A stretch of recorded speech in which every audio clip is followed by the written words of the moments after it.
Good morning. Fellow Lions, speakers, and more importantly, our guests. Welcome to the District 45 Vermont Lions Annual Speak Out Speech Contest for high school students. This program started back in 2005, and I believe, but I can be corrected, under the guidance of past District Governor Bill Moulton. Unfortunately, Bill lost his life, so I'd like to have a couple of seconds, a moment of silence, please.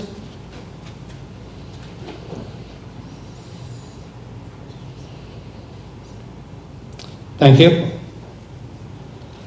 Today, our judges will be Second Vice District Governor Brenda Sykes, Zone Chair Drew Perry, past District Governor Joe Wilson, Lion Lucas Heron, and Lion Leanne Middlemiss. And if I just was told you are all accept bribes, right? Are we looking at $10, $20 each, whatever? No? Cash, check, or, Venmo, whatever. Venmo is all right, checks do not. They bounce. They could. Our judge, coordinator, scorekeeper will be Lion Jackie Butil, and Lion Sandy Brukowski will be our timer. And we have a very special thing happening today. Lion Kyle Kohler of the Norwich Lions Club will be videographing the event, and we'll be posting online sometime after. Today we have 5 competitors to speak on the subject, changing the world. How can we shrink our footprint? It will be judged in 3 areas: addressing the theme, developing the theme, and clarity and expression. Each speech must be at least 5 minutes long, but no more than 7 minutes. At the end of the speech, we will have 3 judges each ask 1 question to each of the contestants. Such questions can be about the speech itself, something about the contestant in general, or something about life experiences, life in general. I have passed out a couple of judging sheets on some of the tables. So for those who would like to be future judges, today's a good time to practice. At the end of all speeches, we will then add up the judges' score to determine the winner. Today's winner will win $800. Second place gets $550. Third gets $400. And we have 2 additional prizes after that. Our contestants are Collin Clair, Lily Terry, Riley Naylor, Shabnam Naini, and McKinley Keaffaber. Are there any questions? Judges, are you ready? Contestants, are you ready? Based on the order of drawing, our first contestant will be McKinley Keaffaber. And I know I pronounced that wrong, didn't I?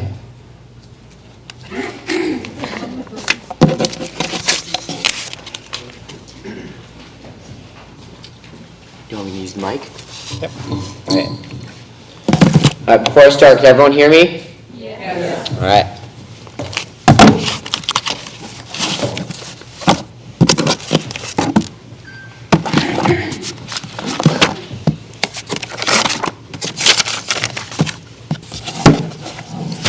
Sorry, just getting ready. Good afternoon. Thank you for this opportunity. For many teenagers, the idea of being able to solve environmental issues seems insurmountable. This is how I felt for a long time, until I realized the impact the food industry has on the environment, and that changing my diet can help the world. Maya Angelou once said, quote, "Do the best you can until you know better. Then when you know better, do better," end quote. What if I told you that what we eat and where it comes from could directly impact the future of the planet? A 2023 study done by Reuters shows that the global food industry is responsible for 1/3 of total greenhouse gas emissions that are driving global warming. as well as 70% of the world's freshwater consumption. However, there are ways that we, as individuals, can reduce our quote-unquote carbon footprint by making two very different choices when it comes to our diet. First, eating less meat is healthy for the body and very beneficial to the environment and carbon footprint. Second, getting locally sourced meat and food is healthier and less impactful to the environment. These methods provide such a benefit to be able to save our planet, and we need to use them. The first change is to eat meat less often. Quite simply, meat products are not helping the environment. The livestock with the largest carbon footprint globally are cows. Cow products, like beef and dairy, are a key cause of this pollution from the food industry. A 2022 article by PBS states that cows produce 14.5% of global greenhouse gas emissions. Why? This is due to them producing methane in their gut, which they then expel by burping from their nostrils or mouth. Methane is a very potent greenhouse gas that is very harmful to the environment. The solution to this is not to eradicate cows, but to consume them and their products less frequently.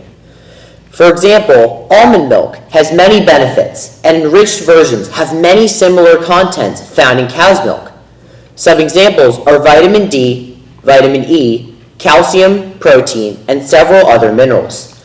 This doesn't need to replace cow's milk, but if incorporated routinely into a diet, even once a week, there will be a significant positive impact on both personal health and the environment. There are many benefits to eating this way and taking more measures to have an alternative lifestyle in terms of diet.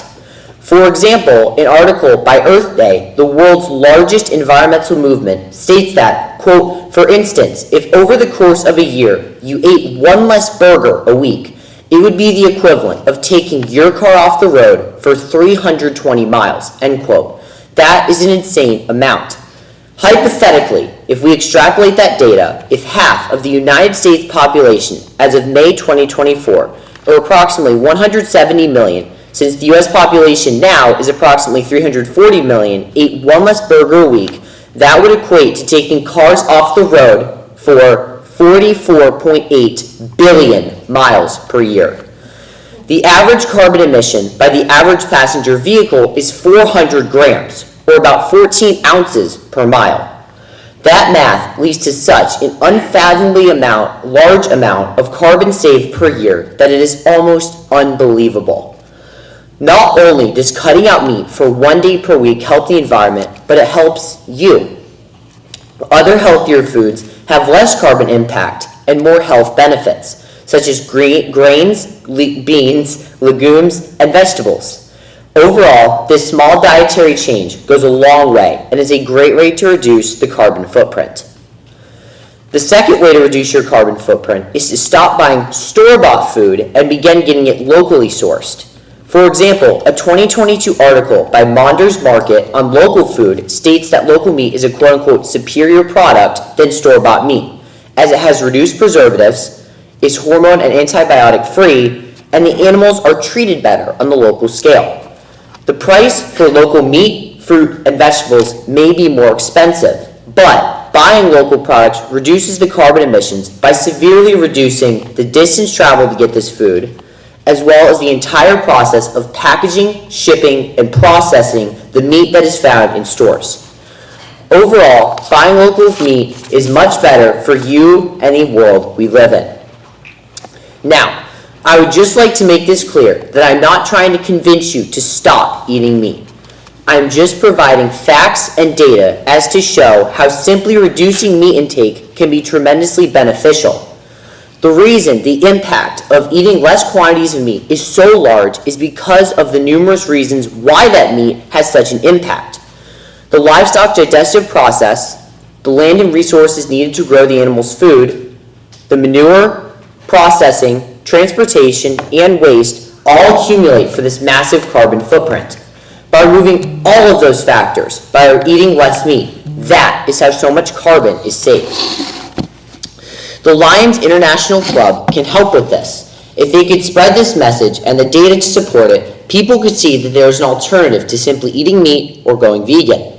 There are ways to compromise between two extremes while also helping this planet we call home. Lions are known for being creative problem solvers and strategize based on a region's needs and the planet's needs. This is why these solutions can vary, as they are not the answer, they are an answer. In conclusion, there are ways that we can reduce our carbon impact through our diet. Just cutting out some meat and obtaining local food has a huge reduction on a person's carbon footprint and is better for the environment and the animals on it. Cutting out one meal of meat a week has lasting benefits to you and your planet, and getting local food helps everyone involved. It is our duty as the residents of Earth to lessen and eventually cease to have a carbon footprint. And it all starts with the small steps that inspire the results that change the world. Thank you.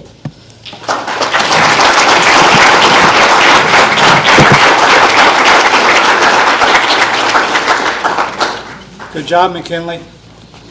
Now comes the fun part. Yeah, fun part, right? Yeah, ask questions being asked. Second Vice District Governor Brenda. Hi. Does everyone hear me? Yes. Yes. Is my cheerleader voice? Yes. Nice job.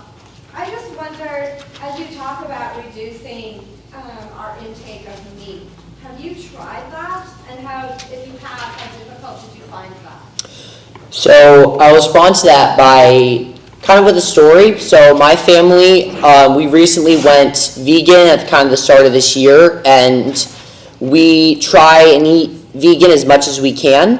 And I would say it has not been very hard. The hard part has more been trying to find places that are vegan, but eating vegan and plant-based products is not very difficult for us. Thank you. Lion Drew. So, also, fantastic speech. One question I have, you talked a lot about cows. Did you find anything in your studies about other animals like chicken or bird products? So I'll respond to that by saying I did not research chicken and birds as much. However, I have seen a lot of documentaries as to how chicken, like big chicken companies such as Purdue, Tyson, just to name a couple, do not treat their chickens very well. They are genetically engineered so that they basically have heart attacks, and because their breasts are made so big that they just straight up die. So I would say that yes, other bird products are equally just as bad. And Lion Leanne. Great job. Just wondering what year in high school you are and if you have plans for college. Yeah, so I am in 10th grade in high school right now, and my plans for college are physics, astrophysics, because I'm a big space guy. Thank you, McKinley.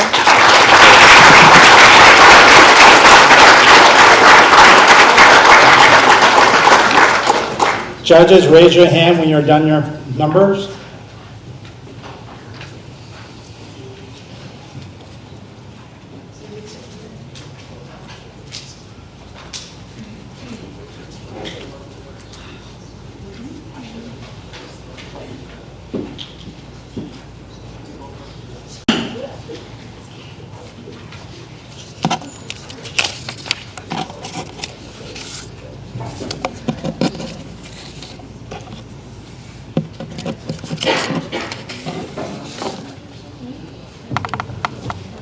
Lion Jackie, you have all five? I do. Thank you, ma'am. Judges, our next contestant is Lily Terry. Ms. Terry, Ms. Lily?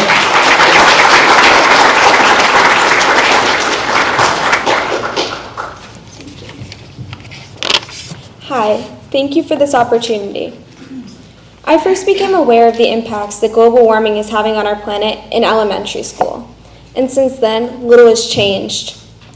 I've witnessed firsthand the irreversible changes to the Vermont climate. 5 years ago, the mild winter we experienced this year would be unheard of, and now it's almost expected. I used to be so excited to go ice skating with my dad each winter at Lake Maury. I would wait in anticipation for the days when the trails were finally plowed and I could lace up my skates and go out trying to beat my record for miles skated from the previous winter. We're now at a point where the ice doesn't freeze until February. The number of skatable days has decreased. I didn't even get to go at all this year. We've passed what scientists have called the point of no return.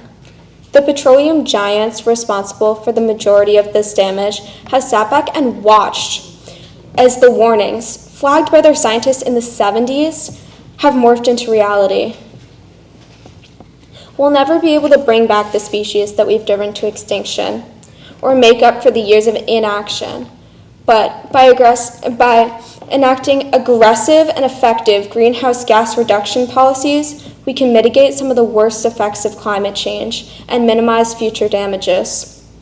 We need to mandate the adoption of renewable energy sources, as well as create policies that place responsibility for climate-related damages on fossil fuel companies.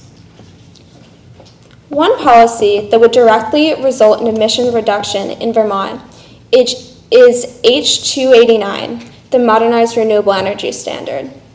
Vermont's current renewable energy standard has set some of the least ambitious requirements for renewable energy in New England and is not setting the state up to meet its greenhouse gas reduction goals. Not only would the adoption of the Modernized Renewable Energy Standard increase the amount of green jobs in Vermont, but it would also support the state's economy by mandating 20% of Vermont's renewable energy be generated from in-state production facilities. Right now, much of Vermont's renewable energy is sourced from Hydro-Quebec. This company has flooded large areas of Canadian land in order to produce the energy needed to support Vermont. Another portion of our energy comes from natural gas, which is completely sourced from out-of-state sources, which is produced in facilities largely based in low-income areas. Not only would adoption of this policy decrease greenhouse gas emissions, but it would discontinue the shifting of our energy burden onto others. A modernized renewable energy standard is not the only path towards a sustainable future. 2024 continues to be a monumental year for climate policy in Vermont. Another way we could help achieve this goal is through S259, the Climate Superfund bill. If this bill is passed by the legislature, it would set a national precedent. Not only would it provide support for people who are experiencing climate-related damages, but it would source these funds from those who are directly responsible for our current climate crisis, fossil fuel companies. This bill would tax companies that have emitted more than 1 billion metric tons of greenhouse gases over the past 30 years. The money would then be used to support the necessary infrastructure upgrades that will be needed in the coming years in the state to support long-term clean energy use, as well as to combat the imminent impacts of climate change. We cannot keep delaying this transition to clean and resilient infrastructure. This is a necessary step to decrease our carbon footprint. Passage of effective climate policy provides a direct path towards achieving this and will ensure that we are able to meet our global emissions reduction targets. Thank you.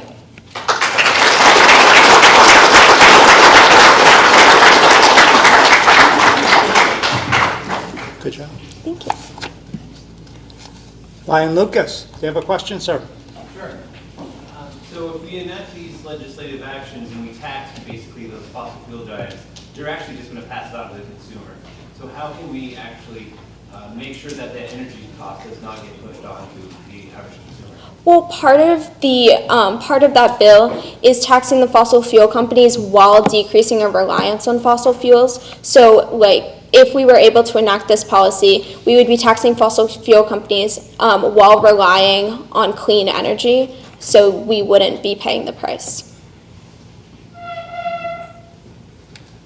Past District Governor Joe? Thank you, good presentation. Thank you. If you had to pick your favorite method to change climate, to make climate changes in Vermont, what would it be? I think right now it would be climate policy. I think that it's the most effective way.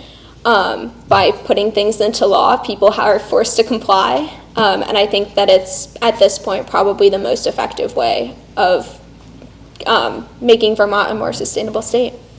Thank you. And second, Vice District Governor Brenda. Hi, thank you. I'm just wondering what grade you are in high school and what are your future plans post-secondary? Yeah, I am a senior and I will be attending McGill University in the fall to study Earth System Science. Yeah.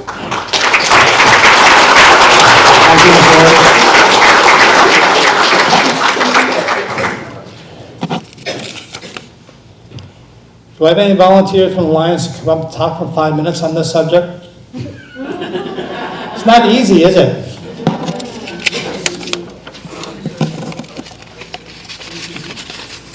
Again, judges, raise your hand when you're done, please.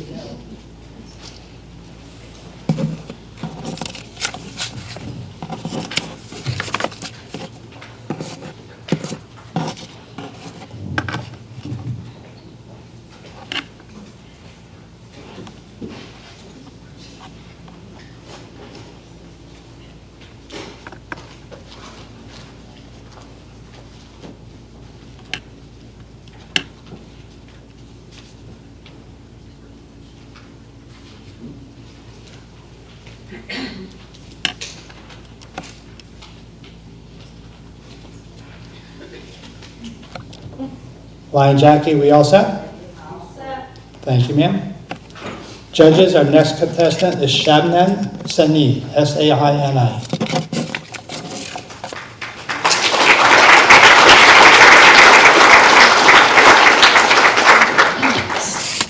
All right, can everyone hear me? Yes. All right, sounds good. I'll just get myself situated. Okay. Thank you so much for coming. My time will begin now. John F. Kennedy once said that change is the law of life, and those who look only to the past or present are certain to miss the future. Indeed, as we confront the realities of climate change, we too must take a similar approach and view climate change as an opportunity for transformation and progress. Instead of clinging to outdated practices or denying the urgency of the situation, we must embrace change as a fundamental aspect of human existence. No area of Earth is exempt from the catastrophic consequences of climate change. We find ourselves in a race against time, each step crucial in determining our collective fate. Just as in any race, the urgency is approaching. Rising temperatures serve as the starting signal, propelling us forward into a marathon of environmental challenges. As the seconds tick by, the stakes can be higher. The Arctic is melting, sea levels are rising, coral reefs are dying, and forests are burning, and oceans are acidifying. The race is on, and the finish line is the survival of our planet. According to the Stanford School of Sustainability, it was estimated that global carbon emissions would exceed 40 billion tons in 2023 alone, including nearly 37 billion tons of carbon dioxide from fossil fuels. These are billions of tons of CO2 being released into the atmosphere every year as a direct result of coal, oil, and gas being burned and released into the atmosphere. Human activity is producing greenhouse gas emissions at a record high, with no signs of slowing down. Our pace is relentless, but if we don't change course, we risk running headfirst into catastrophe. The last 4 years were the 4 hottest on record, each year pushing us closer to the brink. According to a recent climate report conducted by NASA, regions across the world are already at least 1 degree Celsius above pre-industrial levels and close to what scientists consider dangerous and unprecedented amounts of CO2. But we must remember, this is not a sprint, it's a marathon. The 2015 Paris Climate Accords call for maintaining the global temperature well below 2 degrees Celsius and as an added challenge, keeping the limit to just 1.5 degrees Celsius. After all, each stride we take towards these goals brings us closer to victory, while each misstep threatens to leave us behind. Natural disasters linked to climate and weather patterns have always been assumed to be a natural part of Earth's system. However, these climate and weather patterns are becoming more frequent and intense as the world continues to heat up. No continent, let alone country, is unscratched from heat waves, droughts, tropical storms, and hurricanes, causing mass destruction around the world. The race is not just about reaching the finish line, it's about ensuring that everyone crosses it together unscathed. In light of these challenges, let us reflect on the core values of Lions Club International: service, integrity, leadership, diversity and inclusion, fellowship, empathy, and commitment.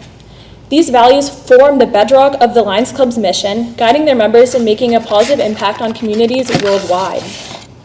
With service as our compass, let us dedicate ourselves to the well-being of our planet and its inhabitants. Through integrity, let us commit to transparent and principled action, acknowledging the urgency of climate change and holding ourselves accountable for meaningful solutions. While science tells us that climate change is indisputable, it also tells us that it is not too late to mitigate the damage. We must take action as a team to reduce our carbon footprint for the greater good. Each stride forward, no matter how small, inches us closer to the finish line. Just as in any race, the path forward is filled with obstacles, but with determination and perseverance, victory is within our grasp. While some uses of technology, such as cars, power plants, and the increased use of fossil fuels have contributed to climate change, new and efficient technologies can actually help us reduce carbon emissions and create a cleaner world.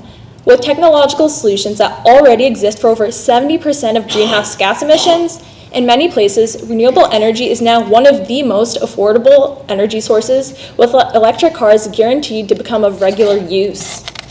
And as stated by the International Energy Agency, the total sales for cars between 2020 and 2022 has more than tripled within the last 3 years, from around 4 to 14%. The significant growth of electric vehicles not only shows how electric vehicles have become the norm, but also shows the promise for dramatically reducing carbon emissions and advancing sustainability efforts worldwide. Furthermore, implementing sustainable solutions gives respite as we take steps for reducing carbon emissions overall. From steps as complex as replacing incandescent lights for LEDs, or switching over electricity sources to solar panels, to steps as simple as switching off the lights, cutting down on the number of appliances that are running, or simply taking the stairs instead of the elevator, all of these solutions allow us to significantly reduce our carbon footprint while also supporting essential ecosystem services, biodiversity, and renewable energy. The race is not just about speed, it's about sustainability. Each step we take must be carefully considered, ensuring that we leave behind a world one that is better than the one we inherited. New technologies and sustainable solutions will also allow us to jump into a cleaner, more resilient planet. If governments, businesses, youth, and society as a whole work together, we can create a green future where suffering is diminished, justice is upheld, and harmony is restored between the people and the planet. With our unwavering commitment, let us persevere in a pursuit of a brighter, greener future.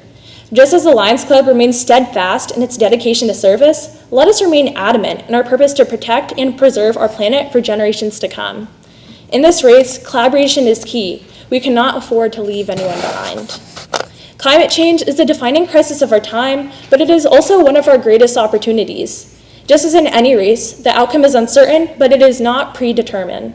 It is up to us to write the ending of this story to determine whether or not we emerge victorious or falter at the finish line. To reiterate the words of John F. Kennedy, change is the law of life, and those who look only to the past or present are certain to miss the future. Let us not be chained by the inaction of outdated practices. Instead, let us embrace change as an opportunity for transformation and progress. Let us march forward, unwavering in our commitment to safeguarding our planet for generations to come. For in this race against time, it is not only the survival of our planet that hangs in the balance, but the very essence of humanity. This race is not over until the last steps are taken, and until then, it is still a race that we can win. Thank you.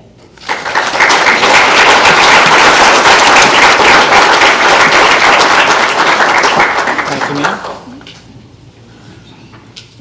Lion Drew, you have a question, sir? Yes. So you spoke about embracing change. Do you possibly have any tips for members in attendance to help transition them into embracing that change? Yes, certainly. So as I mentioned in my speech, even though climate change is such a big issue, I believe that taking tiny steps such as like switching out incandescent lights for LEDs, or simply picking up the trash, like just yesterday, it was Green Up Day, and although picking up trash along the highways and streets is considered small, per person. As a whole, the more people that collect all the trash, it really makes a large difference. So I think that if we work together, taking small steps is really a step forward for addressing climate change. Ryan Leanne? Very good. Can you tell me if you have any extracurricular activities that you do at school? Yes, of course. So I participate in debate, my school's social justice alliance, our green team, student council, and then I also participate in the library board, and I was previously working with the YMCA as youth governor of Vermont, and then I'm also a youth advocate and lobby for Congress. Busy girl. Yeah. Ryan Lucas? So the last question is usually, what grade are you in and what are your plans for the future? All right. I'm currently a junior, and my plans for the future are I plan on majoring in political science and also potentially double majoring in public policy, so like going on a pre-law track. Thank you, ma'am. Thank you.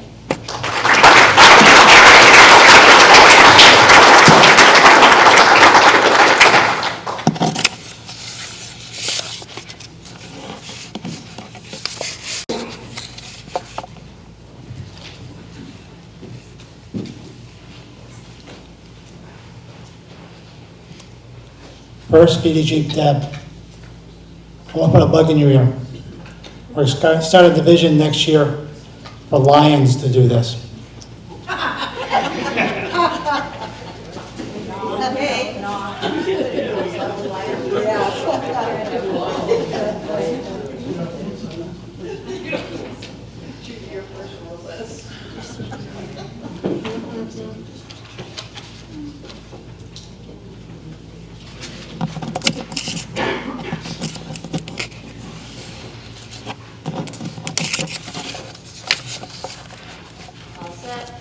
Thank you, Lion Jackie.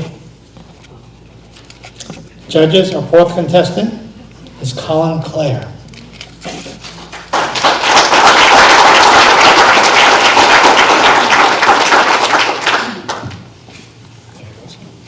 was hoping I wouldn't have to. There it is. Can everyone hear me? All right. Good afternoon, everyone. Thank you for this opportunity to speak on such an important topic. The title of my speech is The Multiplier Effect. Small steps, big results. Maya Angelou once said, "Do the best you can until you know better. And when you know better, do better." Throughout my lifetime, I've heard countless talks from leaders on the effects of climate change, global warming, and our carbon footprint. Many have condemned the actions of large corporations in the past, yet today I'm still hearing those same talks come from my television and wondering what went wrong. I've come to the conclusion that we can't just talk the talk without also walking the walk. We all know Vermont is a special place. 4 seasons of beautiful scenery, wildlife, forests, and limitless ways to enjoy the outdoors. We also know that Vermont historically leads the way when changes need to be made. Where does change start? It starts with small steps taken by many people over time to create patterns of change. On my own, I'm actively conscious of the resources I use and try to make the most of everything I use. This includes turning the lights off when I leave a room, reusing plastics in their intended use, or reusing them creatively. Some community-based examples that broaden this concept slightly include using things like carpooling and public transportation to not only be environmentally conscious, but to also make connections while doing so. I personally use carpooling and public transportation about 5 to 6 times a week. These types of actions are critical because when enough people do them, there's measurable change. In writing this speech, I asked myself the question, why has little change happened in my lifetime if this issue is so critical? Why have we prioritized short-term financial gain over long-term suffering? Why have we faced these realities and still not done anything about it? Why have we gained the notion that destroying the place that we call home is okay? The answer to that being that people don't believe taking a little bit of time to turn off the lights, recycle, or use public transportation will add up. And to that, I say that we do know better. We know how much of an impact our day-to-day actions have already had on our Earth, so why not believe those same little day-to-day actions can impact the Earth now? The power of people coming together is something I've seen as a founding member and officer in the Virgens Leos. We started by visiting a local wildlife rescue site and became involved with the animals they were helping. We wanted to create wildlife corridors of trees, plants, and food sources that would lead from the rehabilitation pens to the forests on the property. In addition, we saw the need for a building for our rehabilitation. We saw these needs and decided to take action.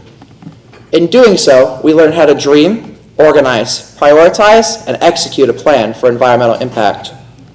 Once we learned we could be successful, we've expanded our plans to grow and plant 30 more trees this summer and build a flight cage that will let the rehabbing owls practice flight before release. As Leos, we plan on reaching out to young children in our area to help them become educated about changing our footprint in several ways. We are currently reading books to young children to show the importance of how to importantly use our resources and to slowly incorporate education about the small and everyday changes they can make. One of the first steps towards being able to reduce our footprint on the earth is the understanding that our resources are not limitless. The earth has a finite amount of natural resources available to us, and conservation means accepting that we have the responsibility to conserve and to protect. The facts about clean drinking water around the world are absolutely appalling to me. 2.2 billion people don't have access to clean drinking water. 3 billion people worldwide do not have access to hand washing facilities with soap. Almost 300,000 children under the age of 5 die each year because of a lack of improved water, hygiene, and sanitation. At an international level, Lions clubs are working to reverse these facts by continuing to install water purification systems in India, new latrines and education initiatives in Ethiopia, and new clean water systems from pipes or new bore wells on the African and Asian continents. In America, that could involve not only monitoring the water quality of our lakes and rivers, but also reducing our water usage. Changing small everyday tasks slightly, such as turning the water off while you brush your teeth, reducing time in the shower, and using cold water to wash clothes are all everyday examples of being aware and conscious of our Earth's finite resources. One person alone will not traverse the trend of our footprint on this Earth, but when joined by others, the impact is immeasurable. Time and time again, people of all backgrounds who are well-known and highly respected have spoken on this matter, and while it felt like their words meant something, almost nothing changed.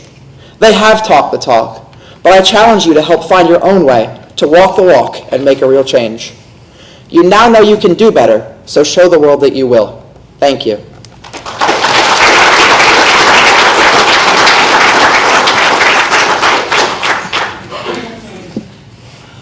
Microphone. You're still going to talk. Yeah, I know. I can touch reach over the mic. Pass that you're going to show.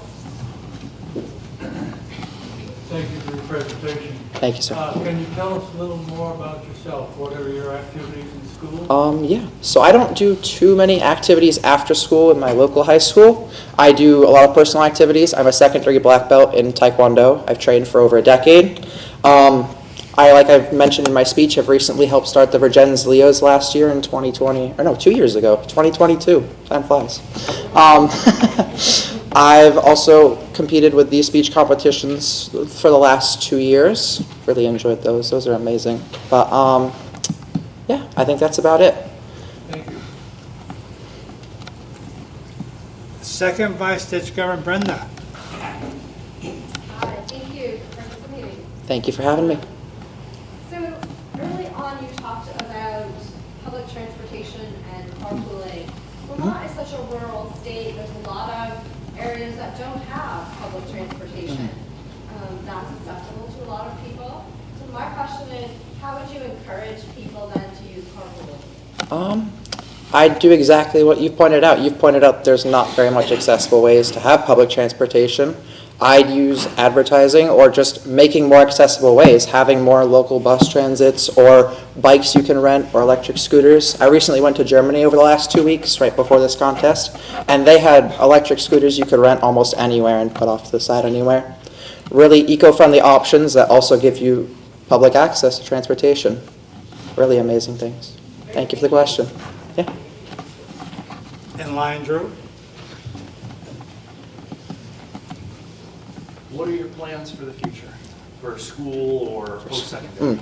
So I'm currently a senior in high school, but this year took my first year in early college through the Community College of Vermont, and I've just finished my first year this week, actually. I'm going into an IT major. I plan on getting an associate's degree, looking towards cybersecurity, but I'm not exactly sure what yet, and then I'm going to end up transferring to a 4-year school.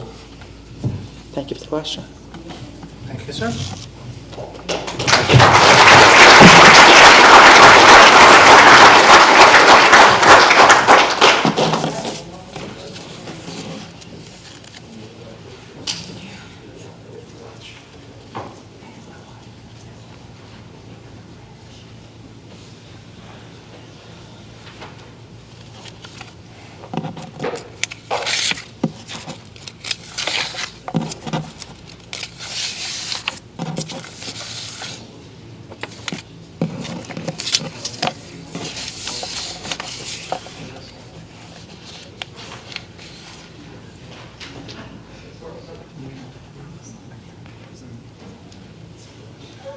Ryan, Drew, you have to have a calculator to add that up? I can barely count to 5.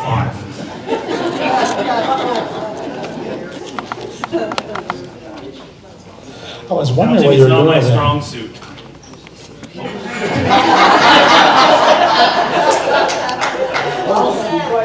Oh, you raised your hand like you said to do.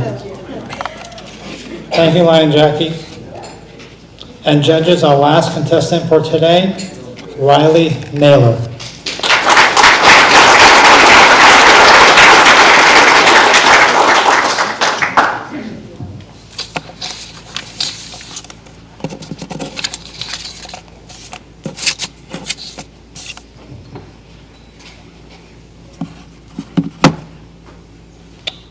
Okay, seems like it's working.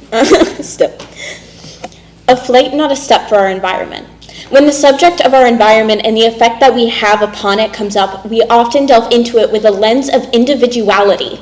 There's a large number of people who are concerned about what we can do as individuals to limit our carbon footprint. In the end, a focal point of change focuses so largely that the effect that driving a car or using gas or any other household product has, we can feel drowned by what we have to do despite our circumstances.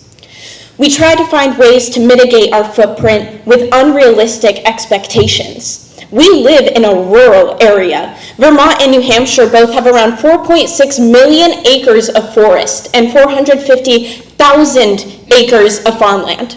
It's almost impossible to live without a car, and many people don't have the resources or the ability to afford environmentally friendly cars or keep up with them.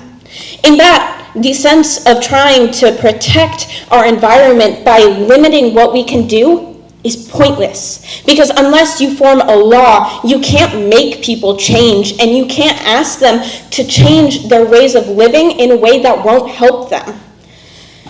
For example, we use crops, and limiting that through tilling is something that creates a large impact. Though as well, you also have people who can't drive, who can't do any of these things because of that fact. We can't change people's lives in a harmful way by making these change. So what if I told you there's an easy way to affect all of this that can lower the impact that we have without a majority of people having to do anything? What I'm talking about is ghost flights.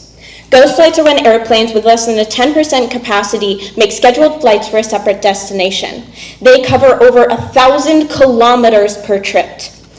These flights carried out by flights are for a couple of reasons. For example, to keep their airport slots. Airport slots are basically parking spaces for airplanes. It's very competitive, and they need a way to keep their spots. They also use this time for training and maintenance. And although being on a flight with nobody else sounds extremely wonderful, the impact it has is jarring. Going back to the car issue, a regular gas-fueled car emits around 4.6 tons of carbon dioxide a year. A single ghost flight emits 18 tons. In March of 2024, there were 15,000 ghost flights, creating 2.1 tons of carbon emissions in the United Kingdom alone.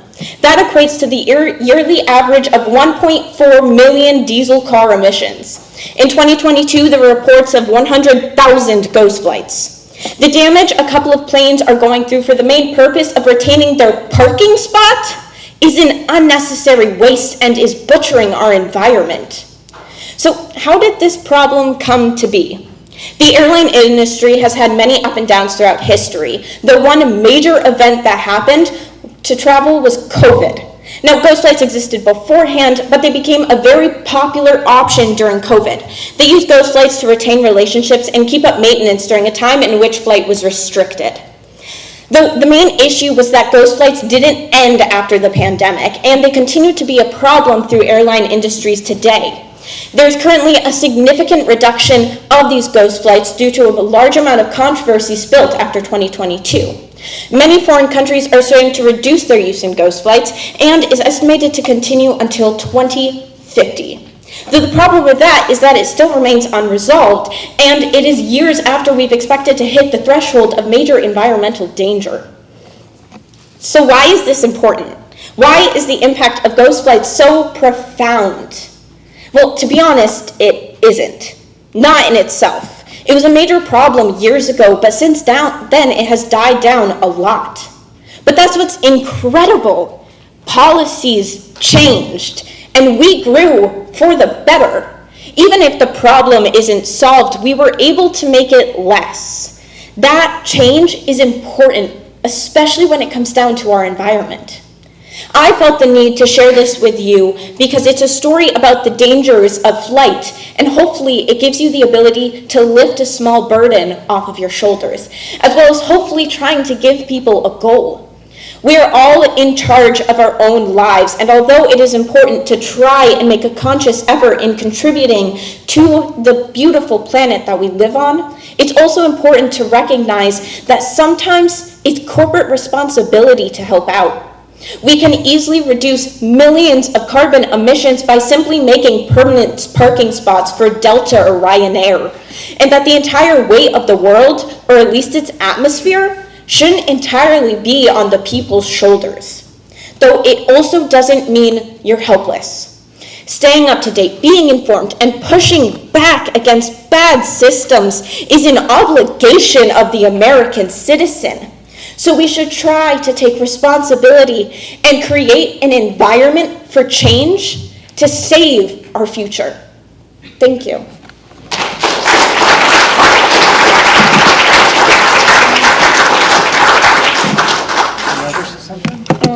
No. Do I? Okay. Lion Leanne.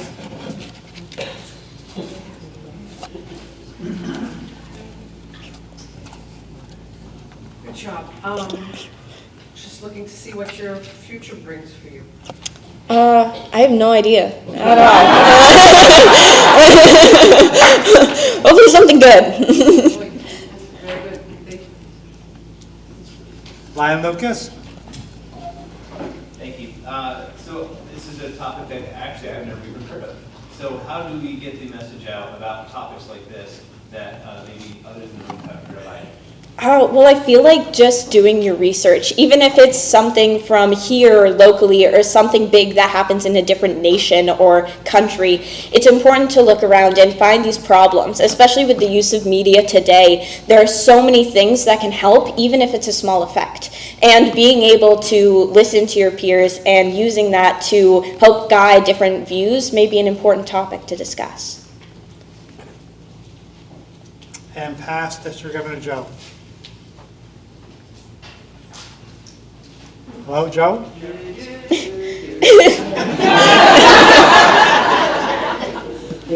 You woke me up.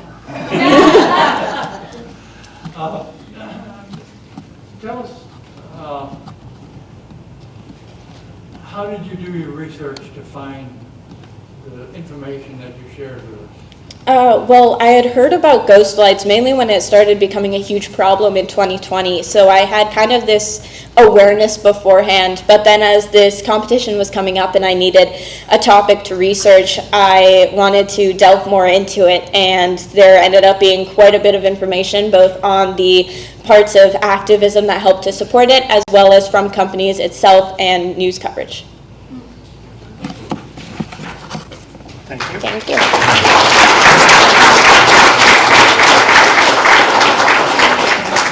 Hey, Miss Riley, does the Ghostbuster movies have any of those ghost fights? Not that I'm aware of.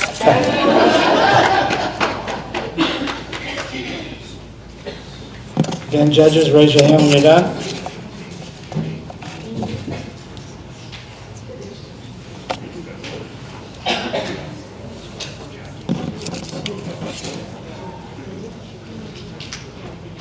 Judges, when you're all set, I'll meet you out in the hallway.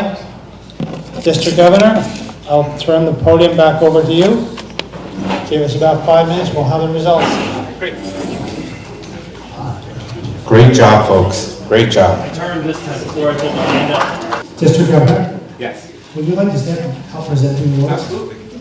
International Director Steve, would you be willing to come up and help present the awards as well? And for my friends from New Hampshire, I heard there's rumors that you might want to do this project. Let me know, I'll be glad to help you out. Absolutely. We'll let you know what his rental fee is. Check some of with the district way back. Before we go any further, I just want to do one more round of applause for these speakers.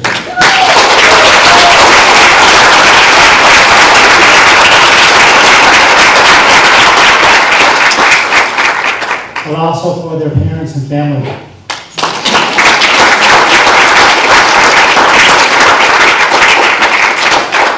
I know I have a microphone, but I would like to have you speakers introduce yourself, the class, the high school you're from. From the Norwich Lions Club, McKinley Keaffaber. Stand up, please.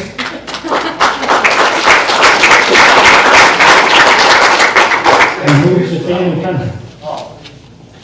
Do you want the microphone or? Sure. Sure. Hey, I want you to tell a joke. Hi, I'm McKinley Keaffaber. I'm from Bennington, Vermont, not New Hampshire, and I represent North Shaft Lions. I'm in 10th grade and go to Mount Anthony Union High School. And your family friends with you? Family. So I have my dad, Drew, in the black, and I have my German exchange student, came all the way from the Swiss border, right there in the white, Leonard. Thank you, sir. Collin Clair.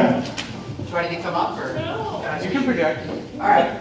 Hi, everyone. I'm Collin Clair. I'm a senior at Regents Union High School. I represent the Regents Lions.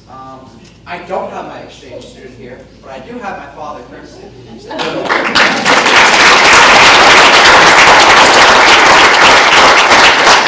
got everything? Yeah. think so. All right.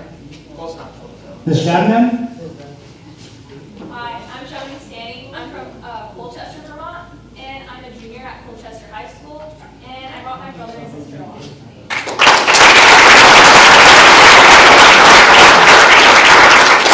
Ms. Lily. Hi, I'm Lily Weinstein-Terry. I am a senior at Hanover High School, and I'm representing the Norwich Lions Club, and I do not have anyone here with me today.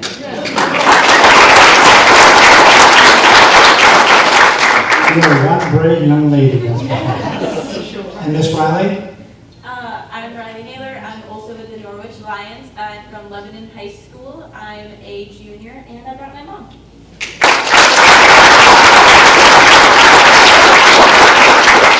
And for those who are asking why is there 2 from Norwich Lions, this is the second year they did this. They had 7 contestants. We had a couple other clubs that did not have any contestants, so they said, well, bring 2 along, we'll get them involved. So, the first presentation I'd like to do is, if it wasn't for this group, we would not be here. I'd like to present a thank you certificate to Vermont Lions Charities Board for presenting the prize money for today.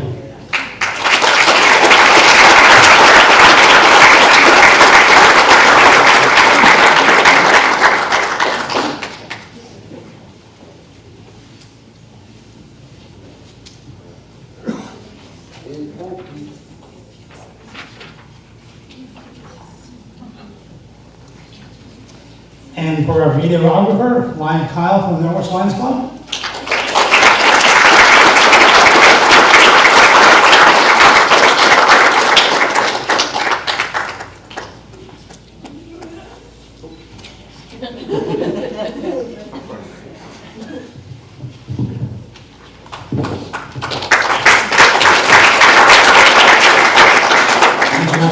give these to you. These are the 2 Lion Club chairs. Lion David DeMel from the North Lions, and Lion Cookie Stephanatis, something like that, from the Virginia Lions.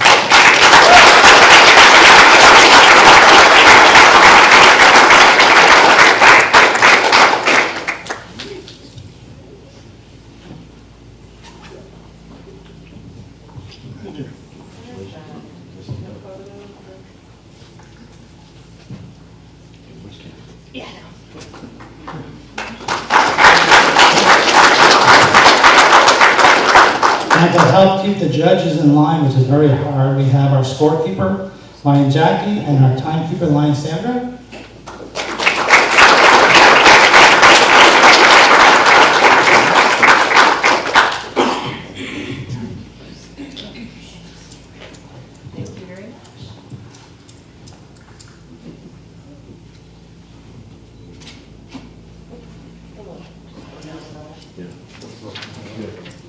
And gentlemen, you can stay right there. This is one each for our judges. Second vice district Brenda, Lion Drew, Lion Lucas, Lion Leanne, and our past district governor Joe, if he's awake.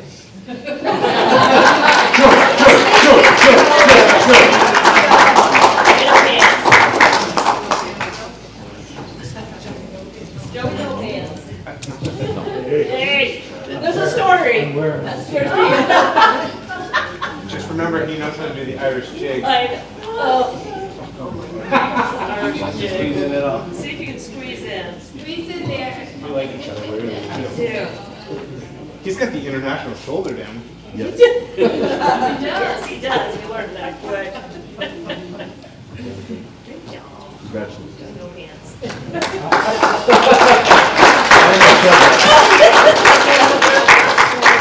And now the results. Judges, you agree with me? All 5 were tough to judge, weren't they? All good.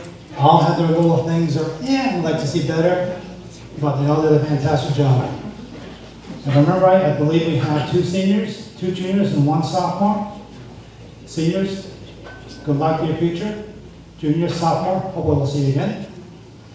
In 5th place, winning $250 and a $75 gift card, Lily Terry from the Norwich Lions Club.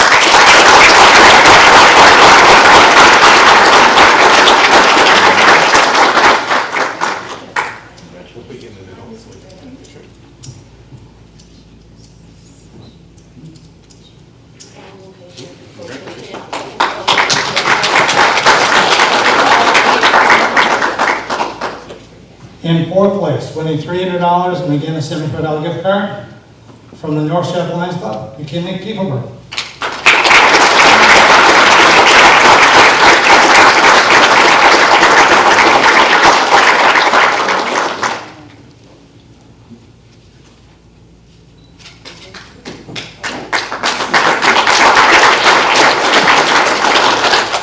And just to let you know, there is a total of 2 points difference between 1st and 3rd. 3rd place, winning $400, also getting a $75 gift card from the Colchester Lions Club, Shabnam Naini.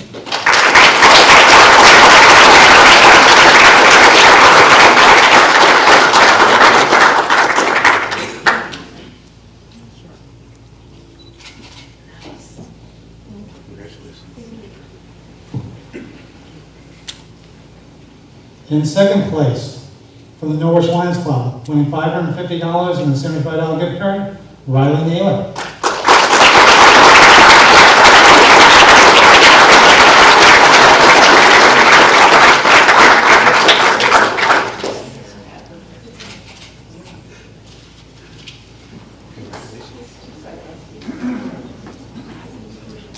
And in 1st place, I have no idea who won first. Do you?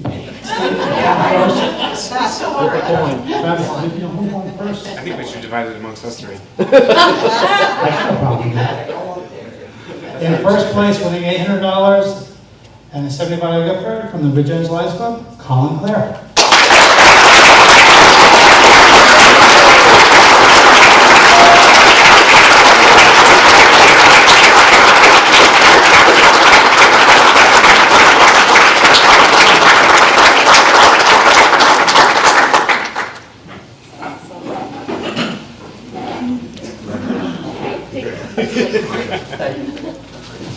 So this ends my report. District Governor, I'll turn the podium back to you. Thank you so much. Great job, guys. Congratulations. Good luck in the future.